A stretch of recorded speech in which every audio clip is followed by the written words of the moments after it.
Hiawatha's childhood. Downward through the evening twilight, in the days that are forgotten, in the unremembered ages, from the full moon fell Nokomis, fell the beautiful Nokomis, she a wife, but not a mother. She was sporting with her women, swinging in a swing of grapevines, when her rival, the rejected, full of jealousy and hatred, cut the leafy swing asunder, cut in twain the twisted grapevines, and Nokomis fell affrighted, downward through the evening twilight, on the muscadet, the meadow, on the prairie full of blossom. "See, a star falls," said the people. "From the sky a star is falling. There among the ferns and mosses, there among the prairie lilies, on the muscadet, the meadow, in the moonlight and the starlight, fair Nokomis bore a daughter. And she called her name Winona, as the firstborn of her daughters. And the daughter of Nokomis grew up like the prairie lilies, grew a tall and slender maiden, with the beauty of the moonlight, with the beauty of the starlight. And Nokomis warned her often, saying oft and oft repeating, "Oh, beware of Mudjekeewis, of the west wind Mudjekeewis. Listen not to what he tells you. Lie not down upon the meadow. Stoop not down among the lilies, lest the west wind come and harm you." But she heeded not the warning, heeded not those words of wisdom.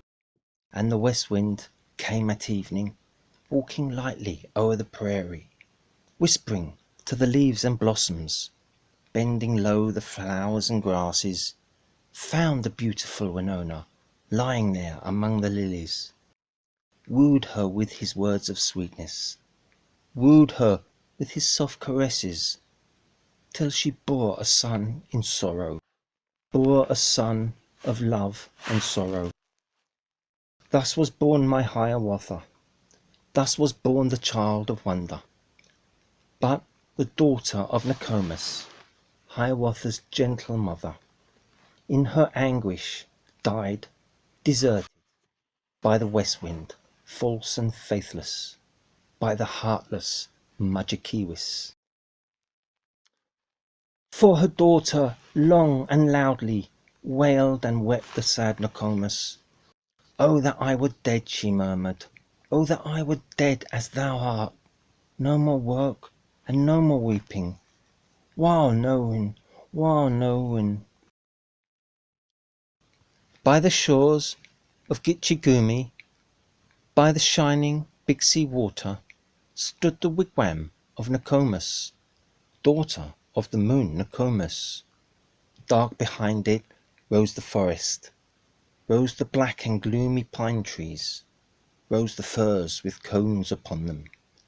Bright before it beat the water, beat the clear and sunny water, beat the shining Big Sea water. There the wrinkled old Nokomis nursed the little Hiawatha, rocked him in his linden cradle, bedded soft in moss and rushes, safely bound with reindeer sinews, stilled his fretful wail by saying, "Hush, the naked bear will hear thee," lulled him into slumber singing, "Ee-wah-yay, my little owlet.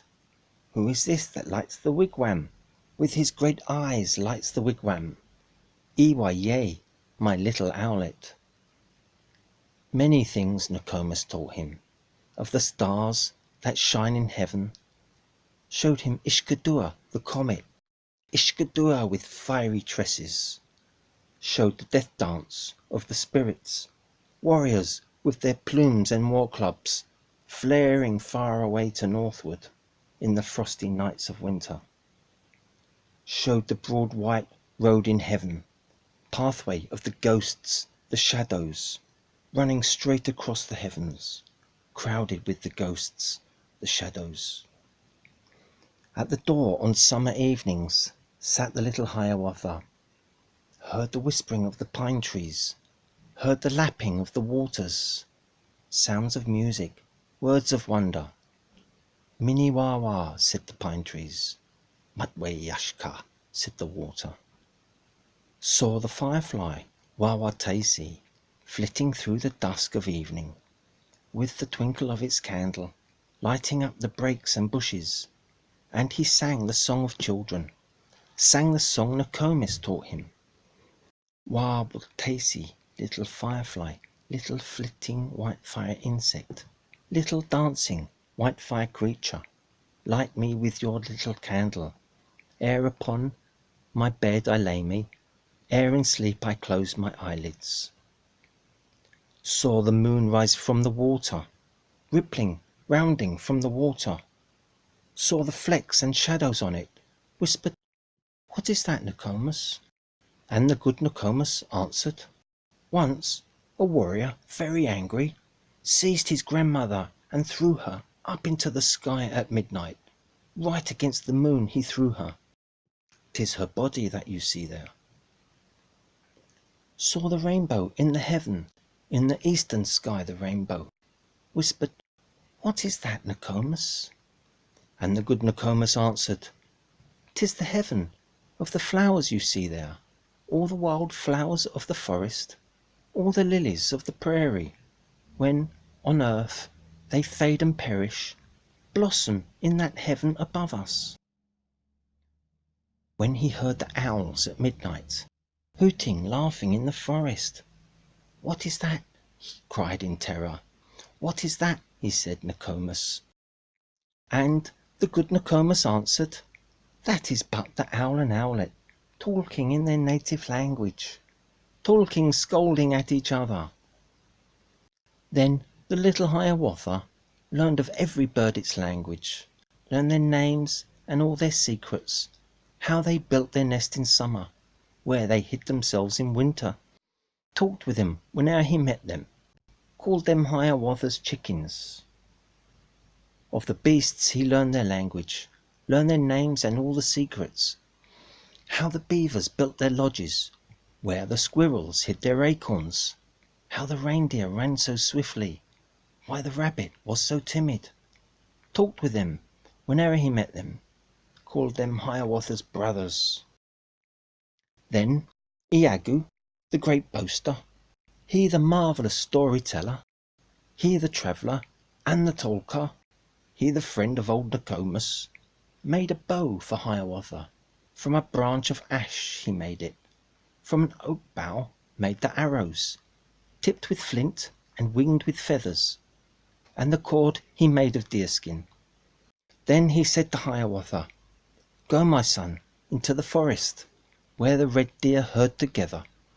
Kill for us a famous roebuck, kill for us a deer with antlers." Forth into the forest straightway, all alone walked Hiawatha, proudly with his bow and arrows, and the birds sang round him, o'er him, "Do not shoot us, Hiawatha." Sang the opichi, the robin, sang the bluebird, the awissa, "Do not shoot us, Hiawatha."